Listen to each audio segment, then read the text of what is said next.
Sorry ඒව ඉන්නවා නම් මේ අදාගන්න වෙන්නේ ඒකයි. මේ ටික සම්පූර්ණයෙන් ටියුට් එක නැතේද? සීතලයි. මාර ප්‍රශ්න දෙන්නේ මොකක් කර කරවම්.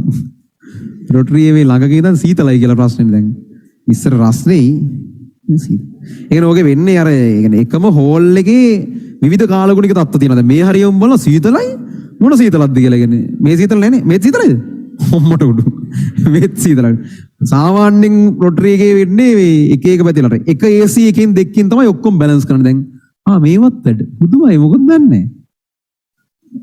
රොටරි එක වර්ධනය වෙලා තියෙනවා. හරි. අර මේක නෙමෙයි වලේ අර ලොකු හෝල් එකෙත් දැන් සීතලයි කියනවා ළමයි. රොටරි එක හැදිලා. අපි රොටරි එකට බැන්නා. රිවිෂන් එකේ රොටරි එකට හොඳටම බැන්නා. මම දන්නේ නැතුව එකපාරක් බැලුවා. රිවිෂන් එක හෝල් දෙක යන්නේ. වලේ හෝල් එකෙත් යනවා. ඒක ඉඩ නැති හින්දා මේකෙත් තව සෙට් එකක් ඉන්නවා. මම දන්නේ නැහනේ මේකේ කවුද ඉන්නේ කියලා. මම වලේ මේ රොටරි එකට බැන ඉන්නවා. ඒ වෙලාවේ මේකෙත් ප්‍රොජෙක්ටර්ස් වලින් ඔක්කොම ටික යනවා. මේකේ ළමයි ටිකට අමතරව මේ අයිතිකාරයා ඉඳලා. ඒ මොනසයා මේකටලා ඉඳලා තියෙන්නේ. උඩ ඔක්කොම ඇහිලා මම නෑ කියලා හිතාගෙන හොඳට බැන්නා. වෙන ඉන්නකොට මේ බැන්න කියන නිකන් නෝන්ඩියට වගේ බැන්න. මේ මිනිස්සයාටත් එක්ක ආදල් එකට බැන්න.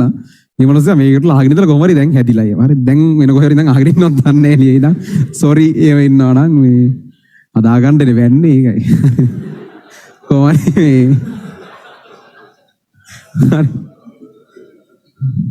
AC අඩු කරන්න බෑනේ ඔෆ් කරන්න වෙන්නේ. දැන් AC නෑ. එහෙමයි ආයෙම එක්කුත් තියෙනවා. මේකේ අන්ත දෙකක් කෙලිම තියෙන්නේ. AC ඕන නම් AC ඕන නැත්තම් නෑ AC කියන්නේ. මේවා අඩු වැඩි කරන්න ඒවා එහෙම රිමෝට් නම්මලා ඒව නෑ. ස්විච් එක දැම්මම ඔන් වෙනවා ඕෆ් කරාම ඕෆ් වෙනවා. පාලනය කරන්න ටිකක් වෙලාවක් දාලා තියලා ඕෆ් කරලා ආයෙ දාලා එහෙම තමයි කරන්නේ. මේ ඉතින් ඒව හැටි සහාය. ඉස්සර ගොඩක් වෙලාවට උනේ එක AC එකකින් මුළු පන්තියම සීතල කරන්නේ. ඉතින් ඒක ළඟ යවුන් ඉවරයි. ඈතට යනකොට නෝමල් අන්තිම හරිය උන්ට පට්ට රස්නේ එහෙම යන්නේ.